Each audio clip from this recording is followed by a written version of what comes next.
What is the glory of God? தேவனுடைய மகிமை என்றால் என்ன? பிரியமானவர்களே, நாங்கள் உண்மையிலே மகிமையை பார்த்தோம் என்று சொன்னால் நாங்கள் அதிலே விழுந்து செத்து விடுவோம்.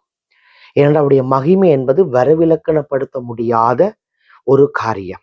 அவருடைய அழகு, சௌந்தரியம், மாட்சிமை, வெளிச்சம், பிரசன்னம் எல்லாமே ஒன்றாய் சேர்ந்தது தான் தேவனுடைய மகிமை.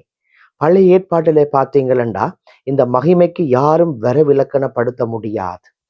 இப்படிப்பட்ட மகிமைதான் புதிய ஏற்பாட்டில நீங்க பார்த்தீங்கன்னு சொன்னால் மாமிசமாக இயேசு கிறிஸ்து வடிவத்திலே வெளிப்பட்டது. அந்த மகிமை தான் நம்முடைய கர்த்தராகிய இயேசு கிறிஸ்துவாய் இருக்கிறார். நீங்க எசாயா 45 பார்த்தீங்கன்னா, கர்த்தருடைய மகிமை வெளியரங்கமாகும், அதை மாமிசமான யாவரும் ஏகமாய் காண்பார்கள். அந்த மகிமை யார் தெரியுமா? இயேசு கிறிஸ்து. மாமிசமான எல்லா மனுஷர்களும் இயேசு கிறிஸ்துவாகிய மகிமையை கண்டார்கள். ஆனா இங்கதான் ஒரு கிருபை.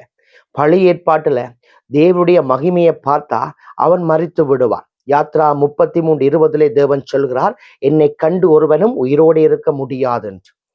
அங்கே எசாயா தரிசனத்திலே மகிமையை பார்த்து விட்டு சொல்கிறார், இதோ நான் செத்தவன் போலானேன், ஐயோ அதமானேன் என்று சொல்கிறார். ஆனா புதிய ஏற்பாட்டின் இந்த கிருபை என்னண்டா, ஒருவர் தேவனுடைய மகிமையை கண்டும் உயிரோடு இருக்கிறதான பாக்கியத்தை தேவன் கொடுத்திருக்கிறாரா? இயேசுவை கண்டவர்கள் யாரும் மறிக்கவில்லை, அந்த மகிமை வெளிப்பட்டதை கண்டார்கள்.